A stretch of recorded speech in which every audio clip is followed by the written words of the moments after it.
احمد مسعود په افغانستان کې د یو ټول شموله حکومت د جوړولو غوښتنه وکړه. قدرمنو لیدونکو سلام، ستړي مشئ، وخت مو په خیر. په مو راګرځوم د دې ساعت تازه او مهم خبر ته، او په سر کې یادونه کوم ملګرو که مو چینل نوي سبسکرایب کړی د تازه او مهمو خبرونو لپاره در سره AFG نیوز چینل په درنښت سره سبسکرایب کړئ.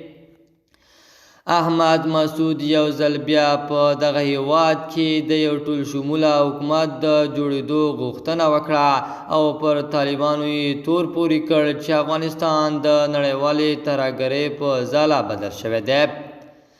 د خبر له مخې د انګلستان په کیمبریج پوهنتون کې د احمدشاه مسعود او د افغانستان راتلونکي تر عنوان لاندې غونډه جوړه شوه چې په طرز کې د دغه پخواني پوځي قومندان زوی احمد مسعود په حقیقت کې خپله وینا له حاضرینو سره شریکه کړه.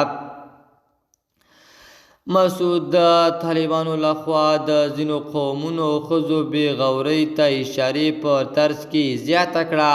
د افغانستان تاریخ ثابته کړې چې د ټولنې د یوې برخې پر بنسټ د حکومت جوړول او پر ټولو خلکو تحمیل کول بې اغېزې دي.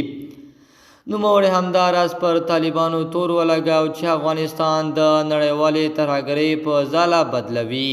مسعود ټینګار وکړ، موږ یو ټول شموله حکومت غواړو، داسې حکومت چې د ښځو حقونو ته درناوی ولري او نه یوازې جلا نه وي بلکې د نړۍ له ټولو هیوادونو سره ښې اړیکې ولري. د AFG نیوز درنو لیدونکو، دا و زمونږ د دې ساعت چمتو شوی خبر. د نورو تازه او مهمو خبرونو لپاره در سره AFG نیوز چینل په درنښت سره سبسکرایب کړئ. تر بیا ښې چارې د الله په امان.